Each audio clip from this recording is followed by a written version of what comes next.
the the modern technology and modern idea of the record industry, which is release a song every month or a song every 2 months, or just keep putting singles out. It's a singles world that we seem to be living in right now, and I didn't think that there was much reason to do an album, and Frankie kept after it, and so here we are, working, and we've got an album. It's great. Listen, and you can't legislate for this stuff. It's just the way things pan out. I mean, we would never have been able to do this, if not for the circumstances of COVID and Zoom and all of these other things. But yeah. I wanted to pick on a particular track that was one of the new ones, which is a song that Marty and I wrote together called "Put It on the Line," which we're really proud of as a group, because this was just a demo basically, and Tommy discarded more or less everything apart from the lead vocal, and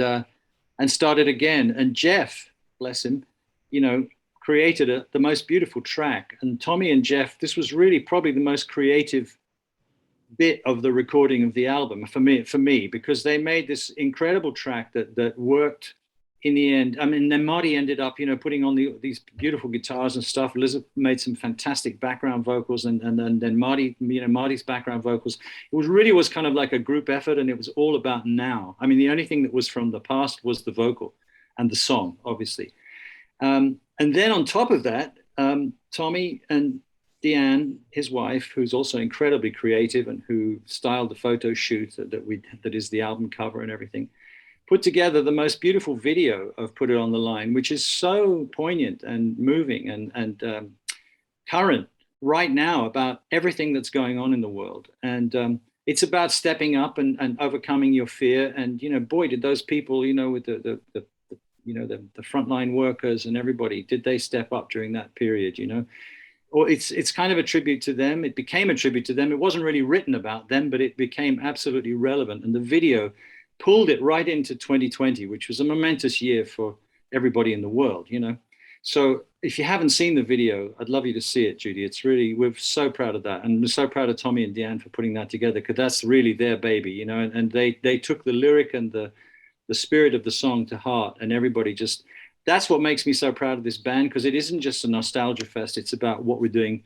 now, even though we're in different countries, we're on different continents. It just shows you it's miraculous how this came together. And we're really proud. Where are you right now, Frank? Sorry, I'm in Greece right now. You're in Greece? Oh my goodness. Yeah, I'm hiding from the world on a Greek island. Yeah. How about you, Jeff? I'm in LA. Marty? I'm in Massachusetts, outside of Boston. Oh my gosh, Elizabeth? I'm in San Clemente, California. And Tommy? I'm in Sherman Oaks, Los Angeles. Yeah. Yeah. And I'm dialing in from Rancho Cucamonga. Really? Right. I mean, I'm in the same place I was when we recorded this record. Yeah. Oh my goodness, that is so awesome. Me too. Yeah, basically. What about the house that had the tree in it? Is that still, I hope, standing? Someone else has it? It's still standing, but someone else is enjoying it. Someone else is living in it now. We found a picture of it. I found a picture of it on Google Maps. So when I sent it out to everybody, I go, there it is. There's pad. I love Who it. knows who's living there? But yeah. Want to knock on the door and say hello. Exactly. Yeah. And the control room was about the size of a closet too. I mean, it was very, very small. Yeah. Yeah. I mean, you couldn't really sit two people together. We kind of sat in a line behind each other. Exactly. Is how I remember it. But asking Tommy to work our desk was a bit like asking a sort of Formula One driver to drive a Gremlin. It was sort of it was pretty uncomfortable for him, but he still managed to make it work. Well, it's pretty much it's pretty much the deal is you whatever they put in front of you, you have to kind of make work. I mean, it's like whatever instrument you're playing, you can, that's kind of the job. So it wasn't really that difficult, Frank. Especially when you have, I mean, good musicians always make good engineers look good. I mean, it really is true. I've done sessions. A band is bigger than the sum of the parts. Yeah. That's why I was using the example of "Put It on the Line," which was a demo that Marty and I had written all those years ago for somebody else. Tommy and Jeff came in and they made it a World Goes Round track. You know, it was their creativity, it was their input, it was their music that made that track sound so amazing. And then it was their video, it was Tommy and Deanne's video. That's what I'm most proud of, because I basically did very little on that track. I sang the lead vocal 30 years ago and then sat back and watched everybody. And that's what's beautiful about a band, is we all work on each other's stuff and it becomes bigger than the individual members of the band. I mean, this applies to any band, I think, in the world. You know, it's not just about the writer or the singer or whatever. You know, everybody contributes their piece, which creates this wonderful collective. And that we have a fabulous collective. I really pray that one day we'll get to make another record together. Maybe even in the same country or even in the same studio. Who knows? You know. You gonna make that happen, Tommy? I think we could probably make it happen. Yeah, maybe in You heard Greece. it here, Hollywood Maybe Times. in Greece. We'll all go to Greece and make it. I think there's a lot of How can I cover it? there's a lot of juice left in this band, I think, you know, definitely. Now, the great thing about Put It on the Line was there was so much being said in that song, you know, and it was so relevant to what was happening in the world, you know, that I really fought for that song, because I thought, this is really saying something at this point. Now, you know, I mean, there's, you know, politically, there's a lot of things that have to go down for music to get played, you know. So unfortunately, we've had some people that are helping, and you know, and I don't know what will come of it, but I've always said that the reward is in the work, really, and to be able to look at that, you know, hear that song and look at that video. I mean, the video in itself was really a challenge. I had some Emmy-winning people clearing things, because you can't just take photographs and put them up there. You have to pay them. You know, you have to pay for those things. So we ended up using, you know, still footage, you know, like Ken Burns, you know, and things like that. But I did have something I wanted to say with the video, and we did. It took us a while to clear some of these things. And I didn't want to be preachy, you know, I didn't want it to be preachy. I just wanted to show that when you every now and then you have to just put it on the line. You have to put yourself out there and you have to do it, whether it's in your own personal life or overcoming a disability or overcoming a pandemic or you know, the environment or any of those things, race relations or any of that stuff. You know, even it was, you know, there's things about the planet in that video. I mean, first look at it, you go, wow, there's just too much stuff to, you know, to digest. But then you look and you go, this is all stuff we're talking about right now. It's a work of art, Tommy. I'm so proud of that video. It is. It is. Yeah, it's pretty beautiful. Cool. Have you seen it, Ginny? Have you had a look at the video? No, I haven't. I'll have to get it I and really get a link. Please have a look at it. It's so. As soon as I get off. Yeah. It was edited, by the way. It was edited of a kid from Iran, and he had to actually. He was going back. He was a student at UCLA, and he was going back to Iran because they have health care. Oh, that's sad. And so he's a sweet kid, and his parents were put in prison by the Shah. You know, there's a scene in there in the video where, you know, it scans over Iran, you know, and because of the you know, the refugee scene, you know, Frank, when they were, you know, coming off the boat and all that. So it's just packed with stuff that's going on right now in the world, you know. So it's I really thought that song was needed to be redone, you know. So hey Judy, I just posted the link to the video, because there's one particular video that is the one that we're talking about. There was another one that was done that yeah. So I just posted the proper, so you don't. Okay. Yeah, because I saw one that kind of just had the music going, and that's why I'm like, I guess that's not the right one. But yeah, I will post it in my article so that all my viewers and I'll put it on. It's really important. Facebook, you know, I mean, and Instagram and Twitter. Yes, I want it to get out there. Thank you, Tommy, for and the artistic value of this is so great that we don't want people steered to the other one that was actually done.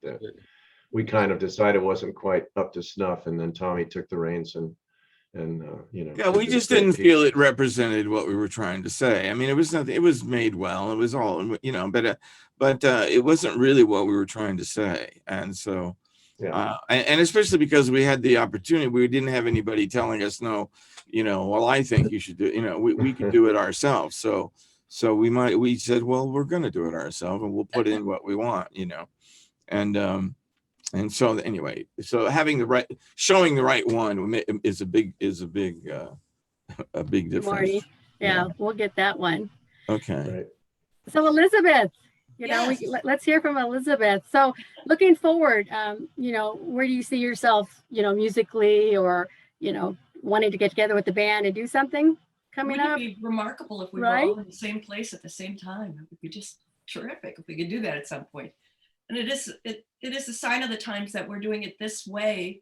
Yeah. Even this interview, it's a sign of the times that we're in. And will we ever all be in the same room together again? I don't know, but it's I hope so. Really, I hope so. Yeah. super proud of this album. Really just delighted. And I was like a kid at Christmas when I opened the package you sent, Tommy. Oh. But yes, showing it to everybody I know. I still work a gig. I had a gig 2 nights ago, and I sing jazz now, almost exclusively. But I would be delighted to make more music with these talented people. Maybe we'll do it. It's a dream, and we dreamed this one into reality. So why can't we dream the rest of it into reality as well? Maybe that can happen. Like that attitude.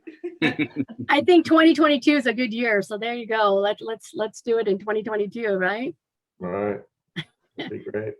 Things will get better that way. And those of you who play musical instruments, let's kind of talk about that. What inspires you to play that instrument you play, or write the songs that you write?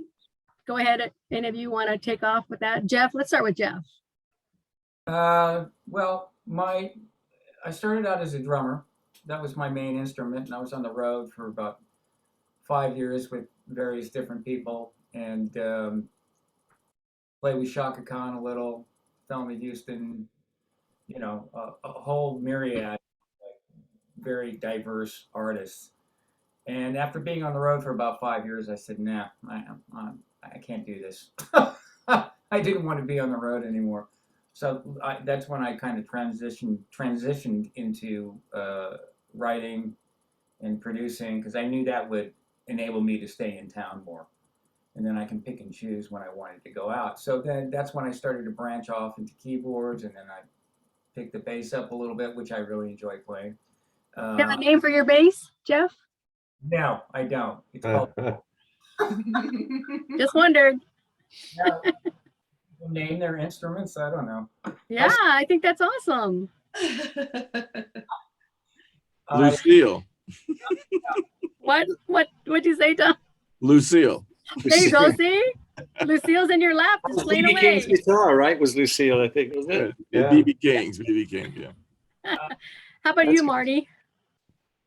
Well, I come from a family of musicians. My father was a musician, so the option of becoming a musician was actually kind of something that could be what you could do, because my dad did it. My brothers, I have 2 older brothers, they were involved in the music industry. So I just kind of saw it all happening. And of course, if you can do this for a living, what a great idea, and so there wasn't really another option. I'm much like Jeff. I started out doing stuff, did a lot of touring with different bands when I was in my 20s. And then like Jeff said, I wanted to really work more in town doing recordings. That was kind of that was like the next step from being on the road, from touring to getting in the studio world. And fortunately, I played on a song that was my brother had written, and I got the gig to play on the demo, and then I was brought in to play on the master, and it was a hit. And once that happened, bang, it was like I was off and running and doing sessions. And then, that's kind of how I met Elizabeth first when I did an album with John Denver, and she was working with John, and Frank had written a song with John. And so, that's how that whole kind of dynamic started. And then Frank was working with Jeff, and he says, "Hey, I've been working with this great keyboard player, you know." But yeah, I mean, being in the music industry, and I teach at Berklee College of Music, and one of the questions that I say to my students, I say, how many people here had parents that told them they have to come to this school and become musicians? And nobody has ever raised their hand, you know? And I go, but I was yeah, I was very fortunate because I could see that it was viable, because my father would go work as a musician, you know, as a career. So I guess if you just see it as a kid and go, well, this is a viable thing, I can do this, then you just go do it somehow, you know. But that's how it started for me. How about Elizabeth? How about you? Oh, I've always been singing since I was a kid. My mom likes to say that I was singing before I could talk. And she put me on the table and had me sing as a little baby. And though, I've always sung, and I came to LA as soon as I heard about it. And I hit the streets and I had gigs as soon as I got to LA. And that's how I met all of these lovely people. There was just so much work. There was so much different kinds of work: performing live, studio work, cartoons, radio, film work, commercials, lots of work. And so if you could wear different hats and fit the profile, you could do pretty well. And unlike the music union in Fort Worth, I was with AFTRA and SAG, pretty strong unions at the time. It was just good money to do session work. It was good money. And so I made a living and never looked back. I don't think my parents at first were delighted about this choice, but they quickly caught on that it was my passion. It was what I was going to do. So yeah. You have to remember there was a living, breathing, vibrant music business going on at that time. There were sessions 3 a day. There were certain people that were working all the time. Marty was one of the top 3 guitarists in Los Angeles at that time. You know, I mean, I would do sessions from 10 to 6, and then 7 open. You know, I would do, you know, and then, you know, I mean, there was just sessions going 2 or 3 a day. You know, because there was publicists running songs, and there was a whole group of, you know, there was just a massive music business of all different kinds in Los Angeles at that time. Studios were everywhere. And you know, and then, you know, it's all changed over the years now. And it's all basically in people's houses and stuff like that because of the technology. Now, there's good points about that, and there's some bad points about that too, because a lot of it has moved out of Los Angeles and gone other places for a number of reasons. But yeah, I mean, there was really a group. You know, there were people you would see every day. I mean, you know, and Marty was one of those. Community. There was a music community, and if you were lucky enough to be kind of part of that community and to be respected within that community, you were having a ball, because, you know, people like Quincy Jones were calling you up, and Arif Mardin, and asking you for tunes, and you know, and for me as a sort of, you know, pretty average musician, you know, to be working with these best musicians in the world. I mean, you know, LA at the time was the kind of creative epicenter of the world. You know,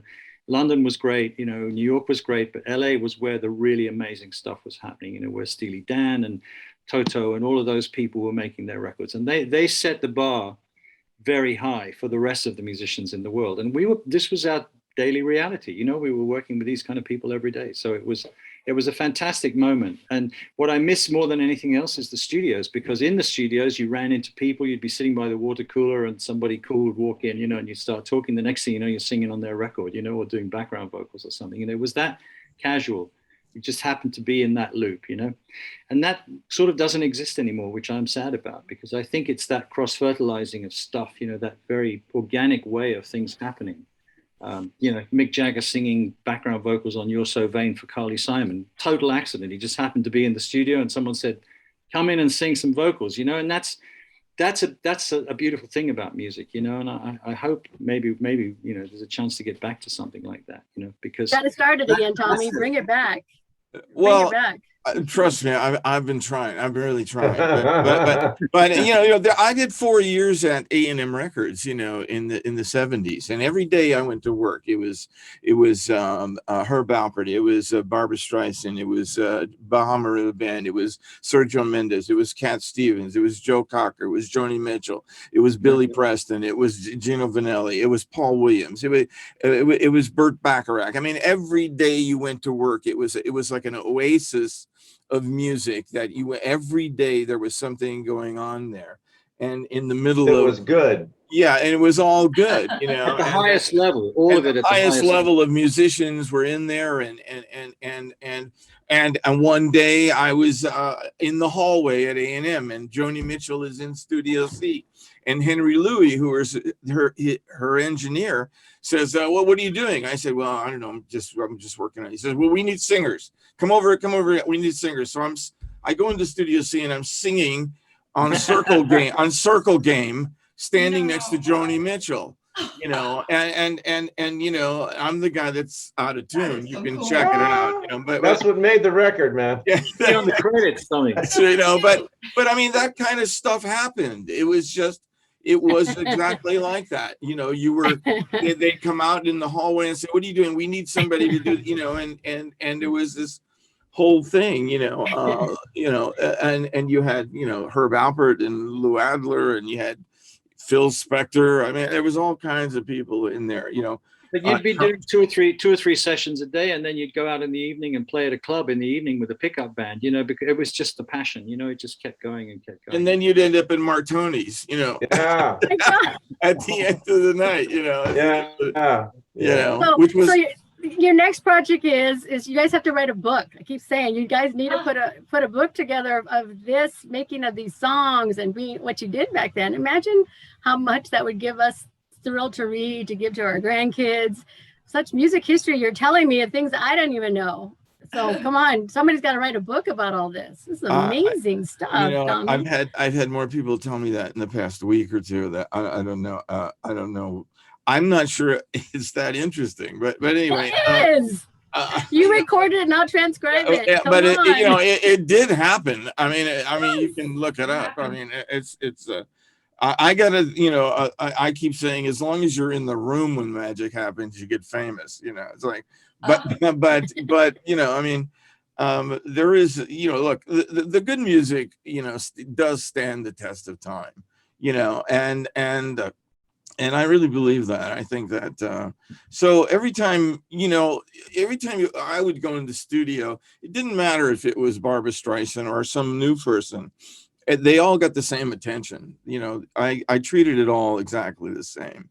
And, you know, and what we did was try to take it in a different direction. And I have done that over the years. I've done several projects and I've sent it to record companies. And they call me back and they say, "Well, what is this?" I said, "What do you mean? It's a record with songs on it, people singing and playing." You know, I had Herb Alpert's nephew told me, "You know what's wrong with your record, Tommy?" I said, "What?" He says, "Well, there's harmony, melody, and lyrics, and you know." And I said, "Well, I'll have to work on that. I guess that's exactly what I'm trying to do." You know, but it doesn't.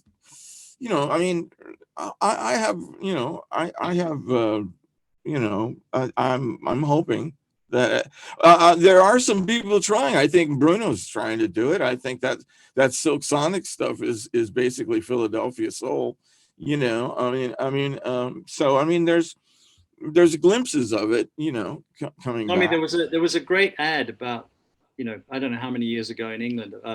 With a sort of punk band, you know, with the whole deal with the pink hair and the Mohicans and stuff in an A&R guy's office, and he's just finished listening to their record, and he's got his cowboy boots on the table, and they kind of go, "So what do you think?" And he says, "You can't sing. The songs are rubbish. The musicianship is rubbish. It sounds awful. It's out of tune. You're going to be enormous," he says. I have a joke when you know, due to the technology now you can fix everything, right? So I always say, you know, I always go, that sucks, come on in. You know, or you know, I was gonna have t-shirts made. Yeah, you can fix that. You know, yeah, I mean, basically you can pretty much fix anything now, and I think in some cases it's diminished the amount, the ability. You know, it's given the ability of people who aren't that talented to make music, which is, you know, that's fine. That's fine. I mean, it's just not for me. I mean, I just like, you know, harmonies, melodies, and you know, and lyrics, you know, put them together with some musicianship, and I'm okay with that, you know, because I've always been working with, I've had the luxury of working with really talented people over the years, so I can count the ones I didn't like on one hand. So I know, been pretty fortunate actually. So we are trying to do that. It's just, there's a, you know, I mean, being on the other side of the glass for so many years, you know, I mean, you make the music and then you give it off to these other people, and then what happens after that? I have no idea. That's a great title for your book, On the Other Side of the Glass. No, the title of the book is A Little More of Me. I thought that was the title. I remember you saying that. A little more of me, please. Yeah. You know, there'll be chapters like, what fader am I on? You know, it sounds great out here. Sounds great in my head. Yeah. It's going to be a #1 bestseller, Tommy. Come on. You yes. think? You know what? I'll have to get on it. Yes, and I'll be right there to support you all the ways. Yes. Well, okay. Well, that's something. Thanks for bringing us all together. It's really been fun, and it's fantastic. I could talk to you guys forever, but I know we all have lives. And let's get a last word from all of you about the upcoming. We know the CDs from Japan. Let's talk about that vinyl really quick. Last words here. It's going to be on Viper Records, New York, and it's available. You can buy it on the vinyl records, on the Viper Records website, and you know, have a listen to it, enjoy it. We love it. I hope you do too. And go ahead. Good. Japan, right? Is that where it's being released, Frank? It will be, but initially the release is I think is America, and it's Britain and Japan and everywhere else. But the vinyl is being sourced out of New York, definitely. Awesome. Viper Records. LTD. Right? Isn't it Viper Records Ltd? I think that's the yeah. Something like that. Elizabeth? Very excited. Judy, thank you so much for having us and getting us all together like this. Thank you for your time. Yeah. Oh, I can't wait to have that vinyl in my hands to put it on my turntable and spread the word. I'm so excited We'll about make sure it. you get a copy signed by all of us. That's. Oh my gosh! See, thank you so much, and Tommy too. It's such an honor to speak to you, the whole thing Tommy. into a celebration. So that's great. Thank you. We'll have to, Frank, you'll have to come to the States, and we'll have to have a little autograph session, man, you know, for Judy. You know? Oh my gosh. Aw, I'm blessed. You're all my friends. I will always remember Frank and Jeff and Marty and Elizabeth, and now Tommy. I'm going to get Tommy on an interview by himself. I just want to pick his brain. Those other losers. Yeah, get that guy Tommy on there, you know. Thank you so much. You guys are so wonderful. I enjoyed my interview. I've got 2 of them now, and the one I had with Marty and Elizabeth was amazing. Jeff and Frank were great. And Tommy, thank you so much for taking the time to talk with us. And My pleasure. And I will be covering you guys for years to go. Bless you. Years to come. Thank you so I'll be much. right here. The Hollywood Times behind you guys. All right. Great to see you. Thank You guys have a Very blessed good. day. Bye, everybody. Love you. Okay. You all. Bye. All right. We'll see everybody. See Take you. care.